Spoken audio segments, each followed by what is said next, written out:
All right. Well, shalom, shalom to everybody. Uh,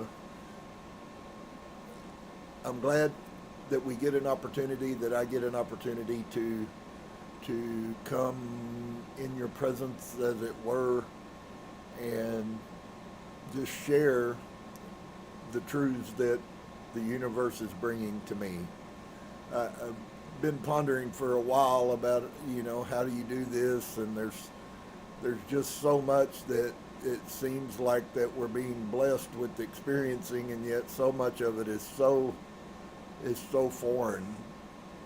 Uh, I do feel like I have it in my heart that I want to help people who maybe, like myself, have come to a place to where they realize that there really is, that there has to be more to life than just what we're seeing. And I've shared on many different levels the pieces of views that I have, as far as history. That's a very huge part, and was even in Christianity. And so uh, we're we're entering into this long journey with Helena Blavatsky. And I will say this, and I do want to say this, and I want to seed you, and then I want to continue to hopefully water that seed and watch it grow. Uh, the realm that we have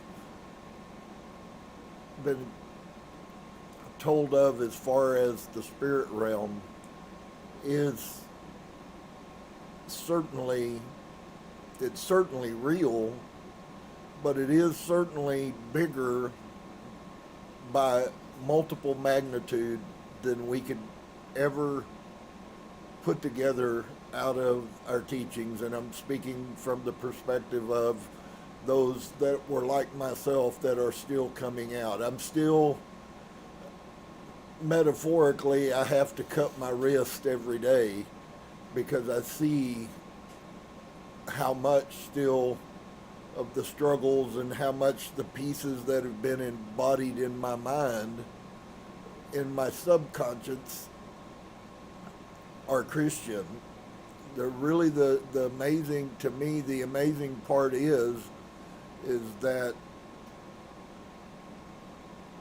it really is becoming more and more and more clear exponentially at how horribly deceptive humanity has been, or religious leaders have been, to humanity. And so for you guys, it might be old dinosaurs like me, and you were raised up under a belief system, and even our country was, even the people who didn't go to church, most had some kind of a value in Christianity. And of course that is changing, and I believe that's rightfully so. We are living in a really amazing time, uh, because there's so many pieces about this spirit realm that we really know nothing about. And so I will say to anyone who is with me and continues with me, I think part of the journey for the truth is almost like we have to be willing to allow a short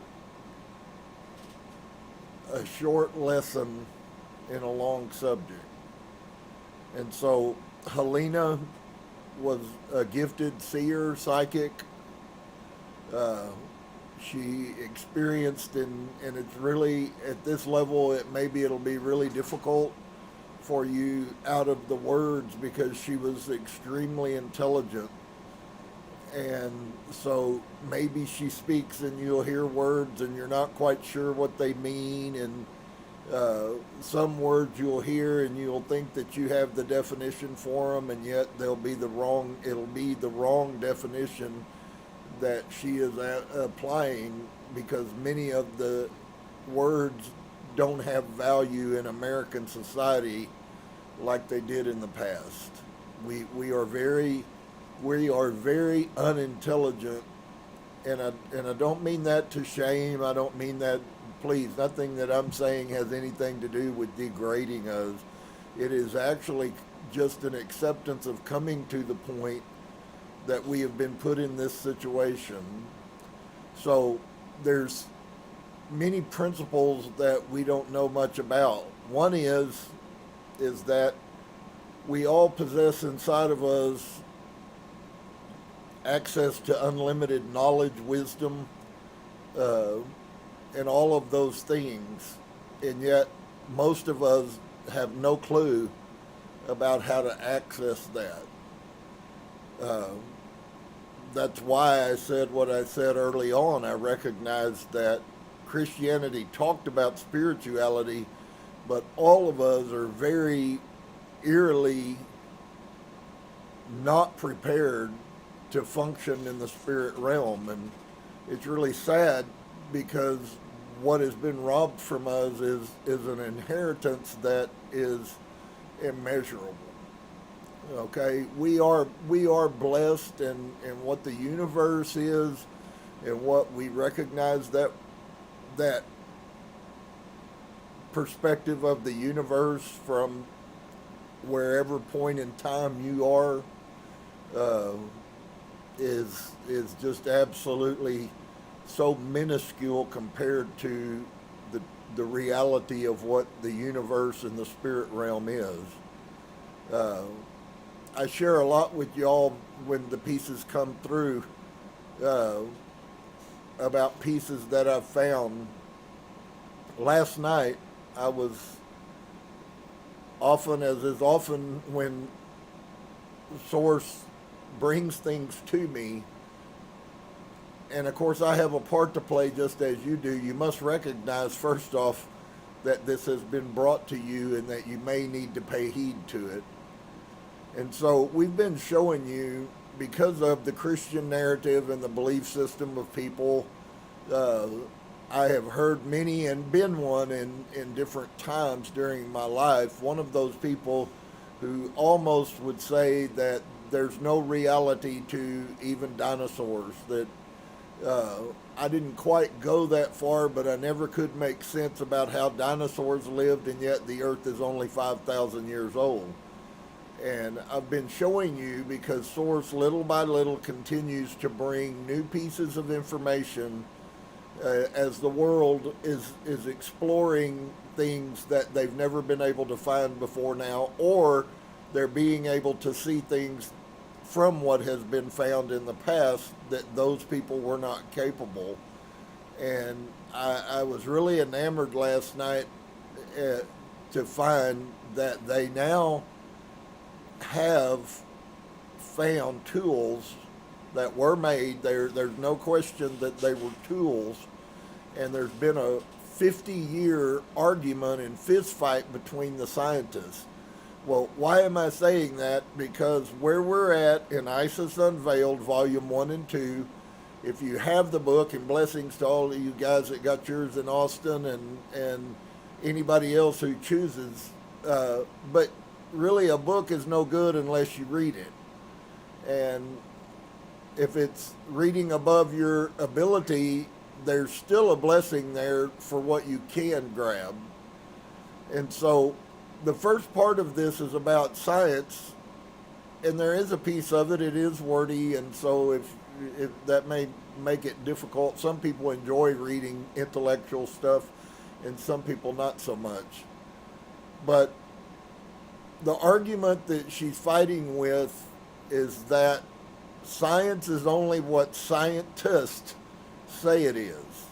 That the only truths can be what the scientists are okay with believing. And of course, I think you can see that there's a failure there, because everyone that is a scholar has a differing opinion about whatever the situation may be.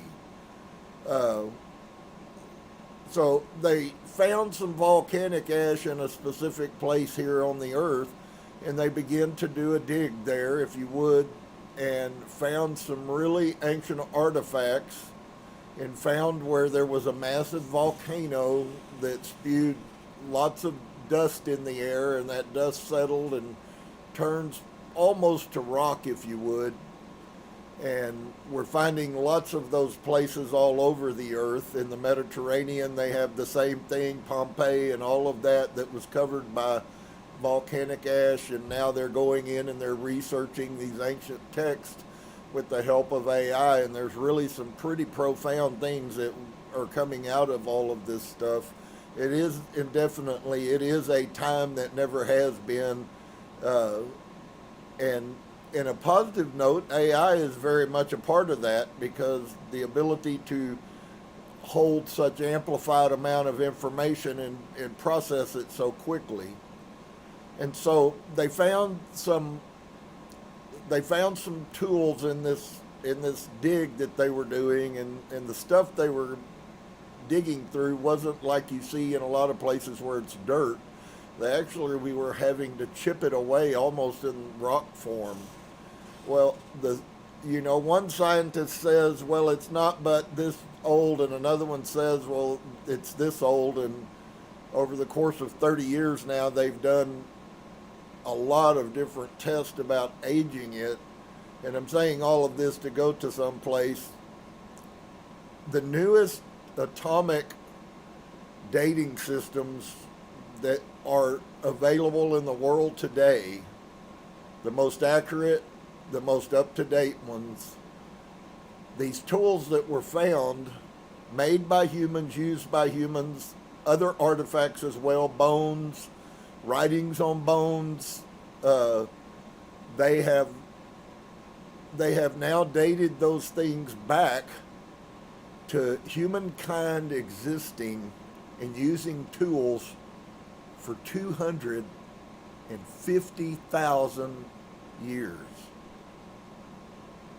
Friend, if that doesn't validate for you the things that I've been trying to bring out and expose to you, I realize not everybody can spend the hours that I do reading, and so I really feel like that's, where God put me was more at a concept for maybe lay people who haven't grown up studying and don't even have college educations, much less to understand who Plato and Pythagoras was, although it's really amazing because these are ancients, and yet where they assessed their knowledge from was so much more ancient than where they existed. So, they were accessing mystical knowledge. Pythagoras he's the one you'll know that came up with pi. Well, they've recently unearthed an Olmec, which predates the Aztecs and the Incans. They have now found a mathematical system where 10,000 years before Pythagoras lived on this earth, they were already using the theorem, and it's actually more precise than his is, and that predated him by 10,000 years. So one of the things Helena is fighting, and she is fighting a spiritual battle, and it was for all of us, is because what they were doing is saying that the further you go from our date, the further you go backwards, everyone by virtue must become more barbaric. They must have been more stupid, and yet there are thousands of things that are in the tens of thousands of years that we still cannot duplicate, even with heavy equipment. Easter Island is a picture of one of them. They still can't even figure out how to do Easter Island without all of the new stuff that we have, like big ships and cranes and heavy metal, and yet here these people were 5, 6, 8,000 years before Moses existed. They were moving rocks hundreds of miles, and they've actually dated where this individual classes of rocks that were used are. And so it's really sad because many people have no love, no desire to know what has been. And for whatever reason, it's not making anybody bad. If you don't, you don't. But the amount of knowledge that is being gained right now, which sets up the stage for us. One of the spiritual pieces that I wanted to talk about, and I don't know how far I'll even get, but one of the spiritual pieces that's starting to come to prominence is that we have been put into a situation of forgetting, and we're being programmed to forget the past spiritual powers that we have possessed in other lifetimes. And what's coming to the forefront is a time that we are in, and that we are moving even further into, which is the time of remembering. And that's why all of the things, the near-death experiences, that's why there is so much psychic stuff going on. All of that is the thinning of what you would call the veil, which we read about in the Gospel of Philip. We've read about it in Helena's stuff. The veil is being thinned as frequencies increase. Now, there is a battle on the earth and in the spirit realm as well for stopping the ascension of humanity, but it's not going to be functional. It's not going to work. People are going to rise to a frequency. Here's another piece that I thought was worthy of sharing with you. We've our whole life lived believing that if we would be good moral people, that would maybe pave the way for us to go to heaven. And in the learning of the understanding of the universe is not hung up on morality, although it must be present, and there's a reason why that it's not an oxymoron. It is, but we focus on one thing, and when we focus on one thing, sometimes we miss other pieces that are available. And so everything that has to do with our ability to increase frequency, which is quite important, comes from things. You can read Edgar Cayce's stuff, and Edgar Cayce gave a pattern. He gave 5 things that would cause you to increase your frequency to the point that when the split, which we're in, which is going on right now, a lot of this nonsense you see in our political society of the breaking of the two factions, it's starting to come. Materialism is part of it, and that's going to be destroyed. But we have right now a leader in this country who is desirous to show peace. That is a spiritual function. Okay? We have another society that is against that society, and everything they do is lie, cheat, steal, deceive. That is supposed to be a dead giveaway to humans that those people are of dense frequency. So morality isn't a thing that you make yourself. Morality is a thing that is part of raising your frequency. When you raise your frequency, you will begin without trying. You will find that you become more loving. You will find that you care about either other people who you before might have even had disdain for. And I've been watching this go on in my thought processes. Some of it, yes, has bled out, but first it has to become my heart. It has to become who I am inside before it manifests fully to the outside, and that sometimes takes time. So for some of you who are starting to find softness where you didn't have it before, and you're starting to find kindness where maybe you weren't so kind, they're just little pieces that seem to come for me, and I'll recognize, wow, that's not how I would have used to have. I had my higher self correct me today because I stepped off and I was aggravated about something, and higher self corrected me that was not befitting of someone of high frequency. And it really shocked me. That's one of the first times I've had myself talk to me, and self was correct. And I had to admit that was true. And so there's really a lot more in this realm that's going on. So as we continue on this journey, I hope that you will relax and will allow yourself to be changed. It's not as if you are going to mentally tell yourself that you're going to change your frequency and you're going to be, it doesn't work like that.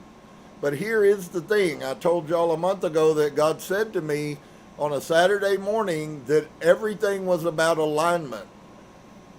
I'm not even gifted at this point of feeling comfortable, but I do have to express that it is a need that we must have. But this alignment is when we align our frequency with the God frequency, if you would. When we get in alignment with Him. Well, what is God? God is love. And so when we're not in love, then we are not in alignment with Him. Everything that Casey taught about how to increase your frequency and guarantee to take yourself into the place of high enough frequency that the split that's coming that we're in, some of you may not know that there's a split going on. In fact, they actually have in prophecies for thousands of years have talked about the silent split. That is to say, this isn't going to be like there's a trump in the air like the Bible told you. The trump in the air was to tell everybody that Jesus was coming. But that's not how the splitting of humans based on frequency, it's going to be silent. You will notice other people who are changing frequency, and you will notice of yourself that you are changing frequency, and you will watch that has power, and that it takes you into places where you've never been before, makes you have struggles you've never had before, and yet it's going to be something that happens in you.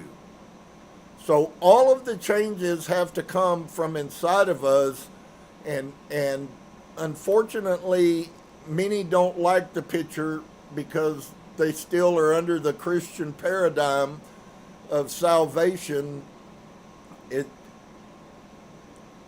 It's vitally important that if you haven't, that maybe you consider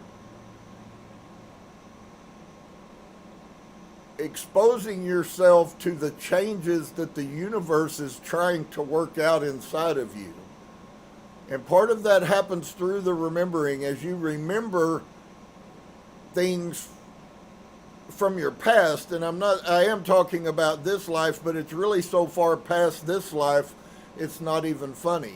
Many people are remembering pieces of past life karma that they had. Something comes to them and tells them in your past life, this was why you are like you are. And it's many things.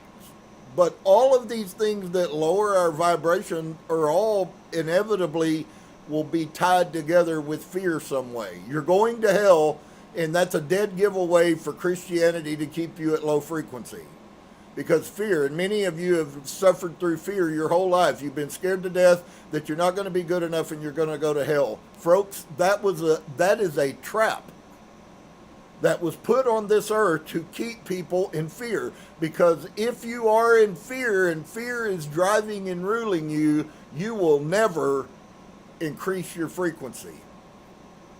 And that's going to be real destructive here in the next few years as the split that's going on right now continues, and actually it's going to get more.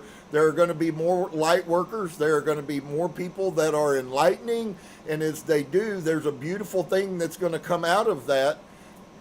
And at the same time, the ones that are choosing intentionally that they do not want to accept the light. Some of you will enlighten, and as you grow, you will have people in your own family who will turn against you because they have no clue who you even are. The separation that God was talking about, if you followed me for any time, for 3 or 4 or 5 years now, every time we turned around, separation, separation, separation. And I had a bunch of people leave because of what they perceived that to be. I now understand that he's talking about the separation frequency-wise. And you will recognize that as the separation of humanity, high-frequency people versus opposite of low-frequency people who made a decision to stay dense. And, of course, many of them haven't read the prophecies, and there's many of them. Please understand. I'm speaking very lightly about hundreds of hours of research that I've done. They've been prophesying the time in which we live for over 10,000 years. There are ancient prophecies that speak of this time in which we're living in now. The American Indians prophesied about it. Edgar Casey prophesied about it. Helena Blavatsky prophesied about it. Manly P. Hall prophesied about it. There's just many, many, many people. Dolores Cannon had one of the most intense teachings about this split of the earth, and the split is high frequency. It has nothing to do with morality.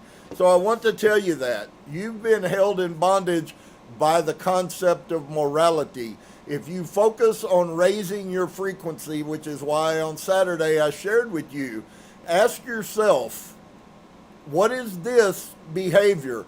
The words I'm going to say, the thoughts I'm having, how I'm behaving, how I want to behave, how I would have behaved, how is that going to affect your frequency? And if it lowers your frequency, you may need to rethink that decision. It's not a cursing you. It's not a sending you to hell. It is simply you becoming conscious and awake to the fact that your frequency inevitably is everything.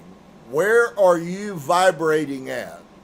And it's so funny. I watch these scientific ancient where they're finding these, 40, 50, 100,000 year old people and objects, and they're constantly speaking about the vibration of the rock. Easter Island, part of it,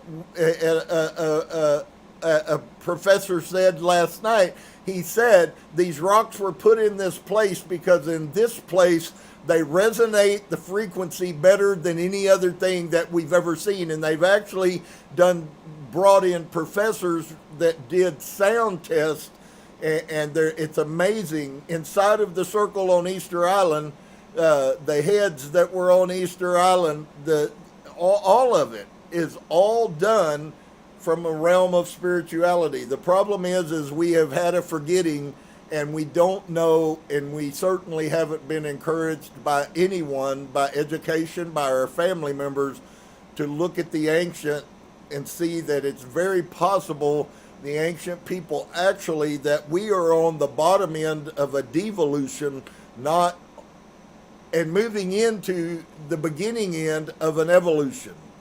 And so with that said, I hope that you can grab some of that, and because it's really amazing. It really is. This is what's going on is huge. It's beautiful. It has everything to do with wonderful good things. Humans will once again return to what they have been in the past. Some won't.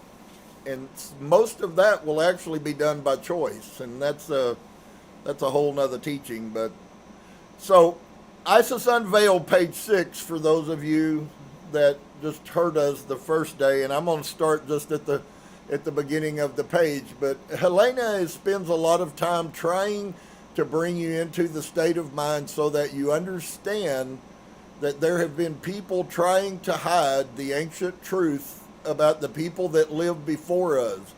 It's now all over the place that there have always been aliens coming in and out of our world. It's in every culture that's ever existed that's been found. There is always flying beings. It's in the Vedic. It's in the Bible. And yet we totally have been brainwashed that none of that stuff could be. And in fact, there have always been people from other places coming. In fact, in many situations, they've been the reason why we existed, because they came and helped us. And some of the most important things that most people view, everybody can tell you about the fall of the Watchers, but nobody knows what the Watchers were. An angel, which, as I shared with you at one time, friend, you were considered to be an angel. And we will return to that state again, pure light. And so, H.P. Blavatsky, Isis Unveiled, Volume 1, we're talking about science. I've gone through about half of my time, and so that's wonderful. I hope that you will pay heed to my words and you will let them begin to help your thought processes, because we really do have to change everything about the way we view things and the way we view the world. We've been told that this fixed thing that came out of Christianity is the truth, and it's not the truth, and it's certainly not it's only recent truth, even if it would be considered to be truth. And so Yeshua did live, but the Christian Jesus never existed. And so she starts out as geology, which is what I watched last night, and almost every day I look at something in archaeology and stuff. As geology penetrates deeper into the bowels of the earth, it seems a proof to science that the closer we come to the origin of man, the more savage and brute-like he must be. So that is a preconceived idea. Anytime that they find something that appears to be more progressive than we are, they get bumfuzzled. Scientists. And so she says, strange logic, that we should think that these people that were here before us are in some way just barbaric. Does the finding of the remains in the cave of Devon prove that there was no contemporary races then who were highly civilized? When the present population on the earth have disappeared, and some archaeologists belonging to the coming race of the distant future shall excavate the domestic implements of one of our Indian or Andaman island tribes, will he be justified in concluding that mankind in the 19th century was just emerging from the Stone Age? And so, once again, where there's pieces that, whether it's intentional or not, I think is irrelevant, but it certainly is true that we are being taught to believe that we are the pinnacle, that man has been on this evolution and we are the highest that man has ever been. And that's really sad, because that's horribly not true. And so when the present population of Earth have disappeared, and some archaeologists belonging to the coming race of the distant future shall excavate the domestic implements of one of our Indian and Andaman island tribes, will he be justified in concluding that mankind in the 19th century was just emerging from the Stone Age? It has lately been the fashion to speak of the untenable conception of an uncultivated past, as though it were possible to hide behind an epigram the intellectual quarries out of which the reputations of so many modern philosophers have been carved, just as Tyndale is ever ready to disparage ancient philosophers, for a dressing up of whose ideas more than one distinguished scientist has derived honor and credit. So the geologists seem more and more inclined to take for granted that all of the archaic races were contemporaneously in a state of dense barbarism. And I think all of us, when you see the chart of the humanoids, what do you see? You see these charts of these people that you can understand why Darwin said that we came from apes or something. And in fact, they were actually different species that lived on this earth. That's why the differences in DNA. And but not all of our best authorities agree in this opinion. Some of the most eminent maintain exactly the reverse. Max Muller, for instance, says, many things are still unintelligible to us, and the hieroglyphic language of the antiquity records but half of the mind's unconscious intentions. Yet more and more the image of man in whatever clime we meet him rises before us, noble and pure from the very beginning. And there are many, many people out there that will tell you that when mankind began to be, now understand there's a piece that Helena brought from the spirit realm, from the Akash, that tells us that we are the seventh cycle of humanoids. So there have been 7 complete different cultures that have existed and disappeared, and we end up being the 7th. I think that's kind of strange, because that can tell you Kabbalah-wise where they got the numbers they got in the Bible about the 6 days and the 7th. And the 7th is the ending day, and we're the 7th class of humanity. They really aren't that enemy. Helena Blavatsky is called to be a witch and all kinds of other things because she understood the spirit realm, and Christianity has no clue about what it really even is, and certainly cannot function in it. And so you have to be very, very careful about judging if you were brought up in Christianity, because you have a lot of lies that are what you believe to be truth. And so more and more the image of man in whatever climate we meet him rises before us, noble and pure from the very beginning. Even his errors we learn to understand, even his dreams we begin to interpret. As far as we can trace back the footsteps of man, even on the lowest strata of history, we see the divine gift of a sound and a sober intellect belonging to him from the very first, and the idea of a humanity emerging slowly from the depths of an animal brutality can never be maintained again. She really struggled with what they were doing to us, the degrading and the debasing of all of these ancient cultures for 200,000 years. She never got to know, other than through the spirit realm, that there were humans that were making tools 250,000 years ago. And actually the 250,000 years was the base number. Other tests that have been done since say that humans were making tools 400 to 500,000 million years ago. That's how old we are. So, as it is claimed to be unphilosophical to inquire into first causes, scientists now occupy themselves with considering their physical effects. The field of scientific investigation is therefore bounded by physical nature. When once its limits are reached, inquiry must stop and their work be recommenced. With all due respect to our learned men, they are like the squirrel upon its revolving wheel, for they are doomed to turn their matter over and over again.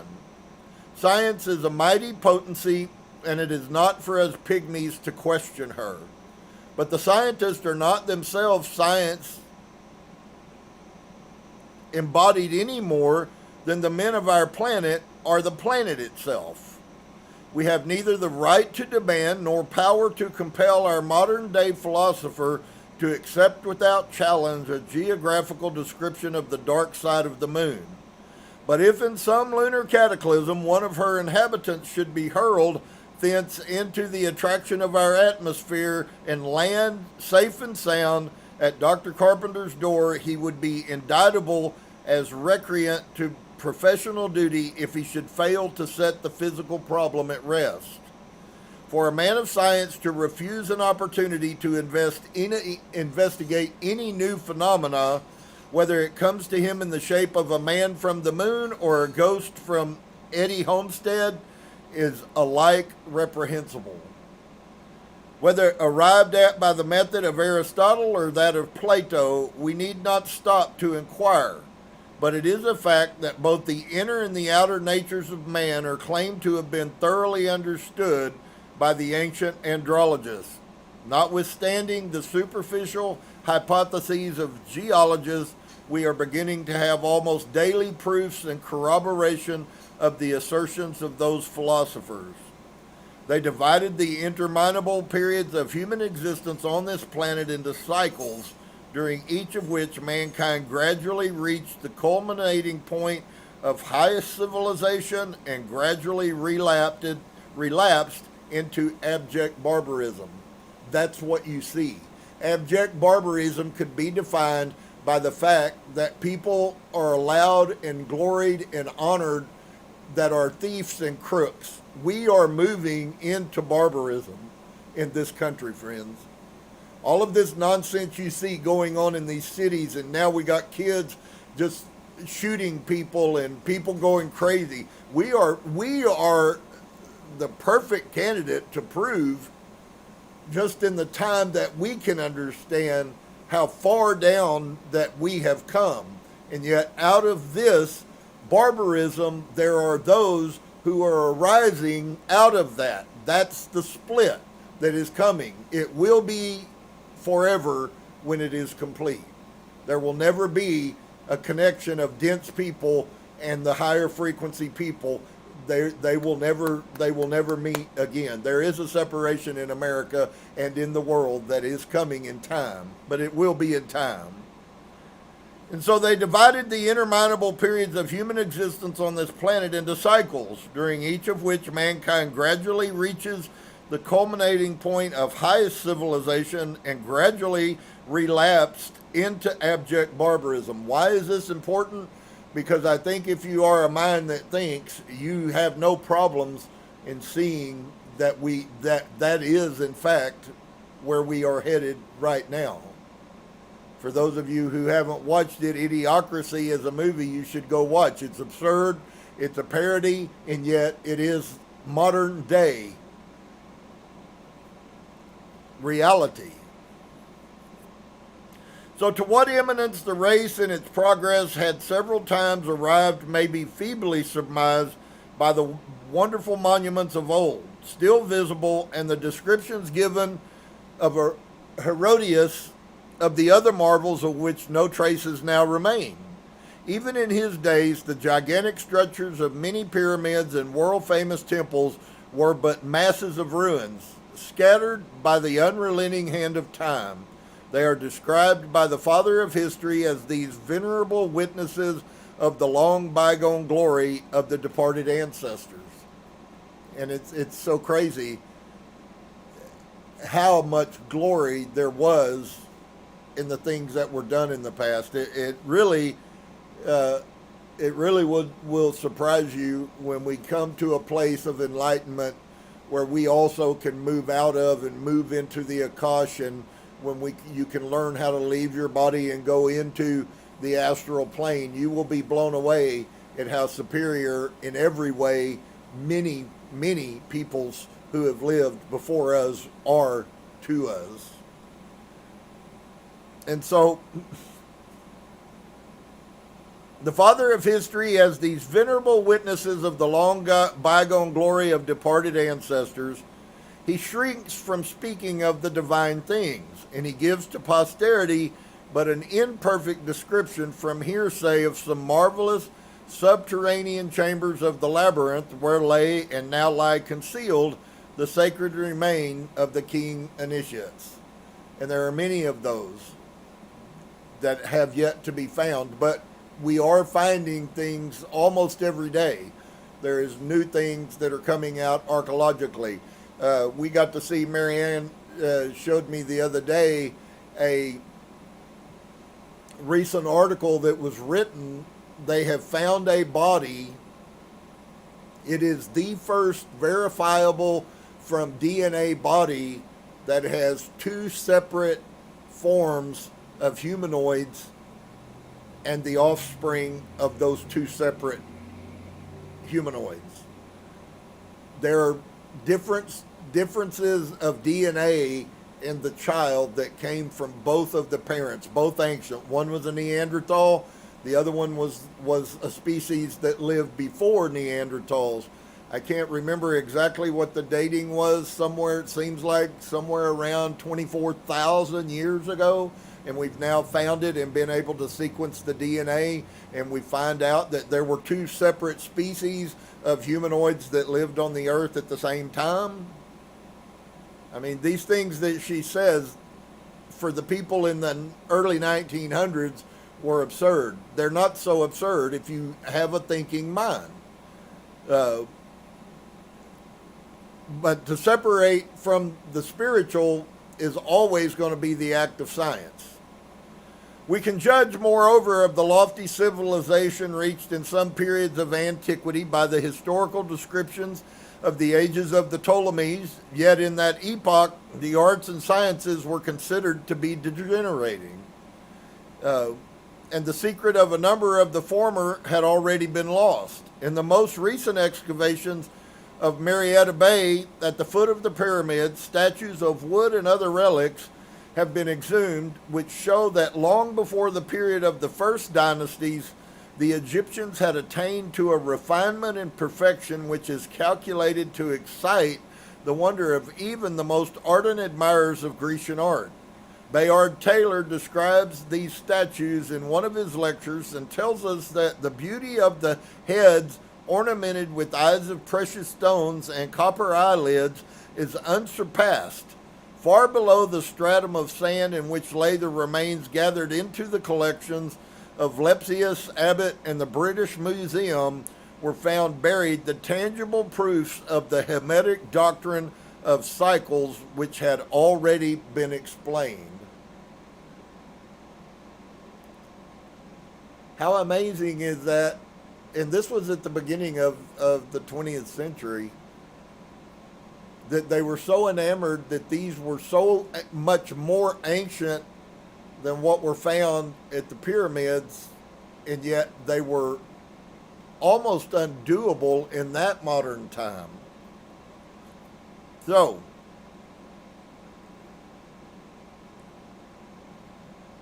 Dr. Schliemann, the enthusiastic Hellenist, has recently found in his excavations in the Troad abundant evidences of the same gradual change from barbarism to civilization and from civilization to barbarism again.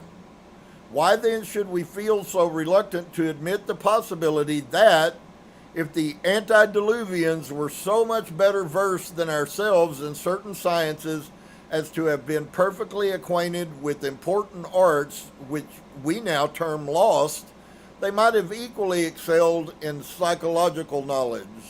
And that's where the realm of the spirit. Just so you know, Source gave us a blessing by us going through Dolores Cannon's book on the Essenes and seeing that they were psychical, because they really were, and it is now, you will find Helena talks about this as we go along, they were one of the final possessors of the ancient wisdom about who we are as far as light.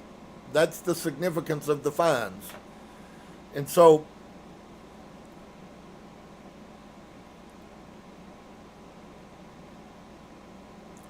why then should we feel so reluctant to admit the possibility that if the antediluvians were so much better versed than ourselves in certain sciences as to have been perfectly acquainted with important arts, which we now term lost, they might have equally excelled in psychological knowledge? Such a hypothesis must be considered as reasonable as any other until some countervailing evidence shall be discovered to destroy it. Any true savant admits that in many respects human knowledge is yet in its infancy. Can it be that our cycle began in ages comparatively recent? These cycles, according to Chaldean philosophy, do not embrace all mankind at one and the same time. Professor Draper partially corroborates this view by saying that the periods in which geology has found it convenient to divide the progress of man and civilization are not abrupt epochs which hold good simultaneous for the whole human race, giving as an instance the wandering Indians of America, who are only at the present moment emerging from the Stone Age. Thus, more than once, scientific men have unwittingly confirmed the testimony of the ancients. Any Kabbalist well acquainted with the Pythagorean system of numerals in geometry can demonstrate that the metaphysical views of Plato were based upon the strictest mathematical principles. True mathematics, says the Magicon, is something with which all higher sciences are connected. Common mathematics is but a deceitful phantasmagoria. So on the retreat to barbarism, we now have children who cannot do math unless they have a calculator. We had people 100 years ago that figured out these massive mathematical equations with no calculator. So whether you like it or don't, we are actually in the end of a devolution series. This is talking about from a scientific perspective, and they refuse to deal with the spiritual perspective. The spiritual perspective is how man is going to once again be equalized and lifted up out of the density. Just so you know, all of this talk about frequency and alignment and vibrating and energy, everything is energy. And if you haven't known that, it's not surprising, but I would love for you to know that everything is energy, everything has frequency, everything is vibrating. Whether you know it or not, your trillion cells are going like this all the time. And how you do that determines many things. And so, true mathematics, says the Magicon, is something with which all higher sciences are connected. Common mathematics is but a deceitful phantasmagoria which much praised infallibility only arises from this, that materials, conditions, and references are made its foundation. Scientists who believe they have adopted the Aristotelian method only because they creep when they do not run from demonstrated particulars to universals glorify this method of inductive philosophy and reject that of Plato, which they treat as unsubstantial. Professor Draper laments that such speculative mystics as Ammonius Saccas and Plotinus should have taken the place of the severe geometers of the old museum. He forgets that geometry of all the sciences, the only one which proceeds from universals to particulars, was precisely the method employed by Plato in his philosophy. As long as exact science confines its observation,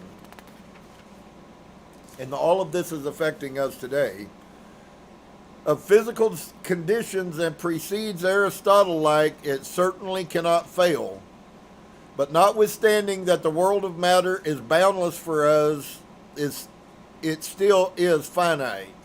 And thus materialism will turn forever in its vitiated circle, unable to soar higher than the circumference will permit.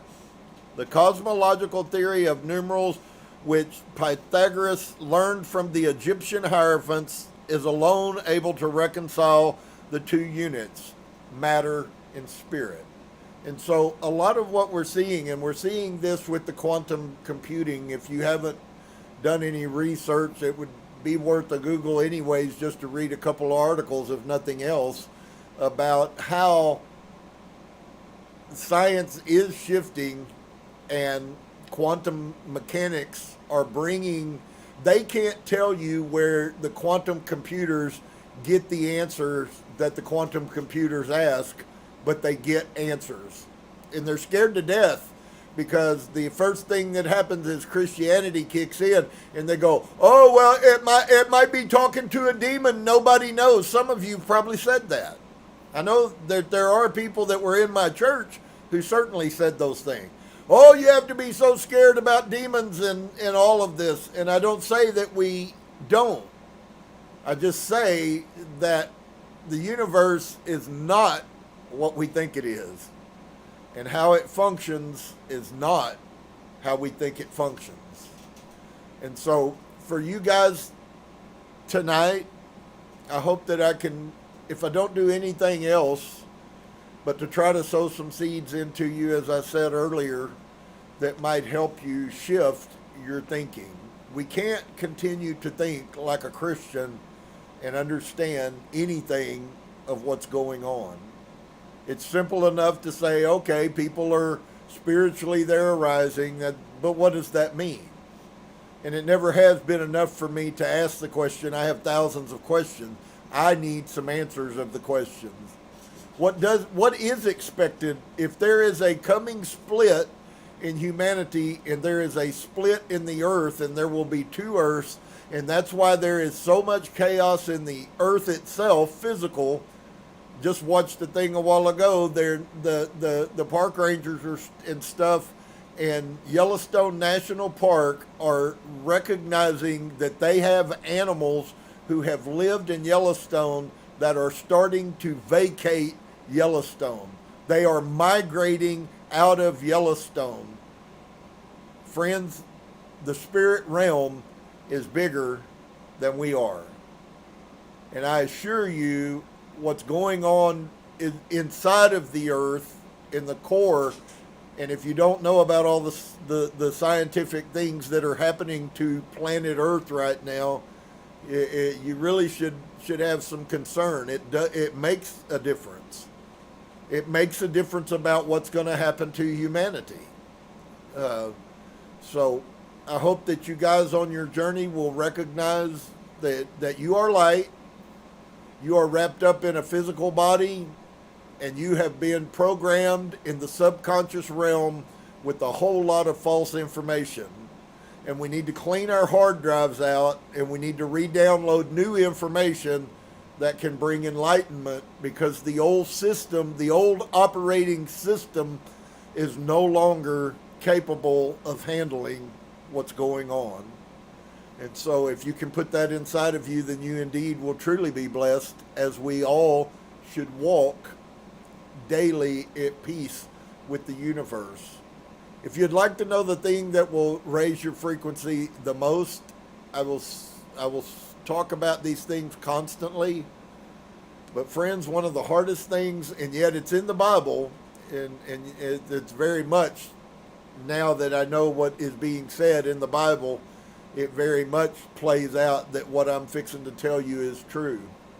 The most powerful hedge you have for yourself of increasing vibration and frequency for the coming separation of humanity is forgiveness. Without forgiveness, you stay dense.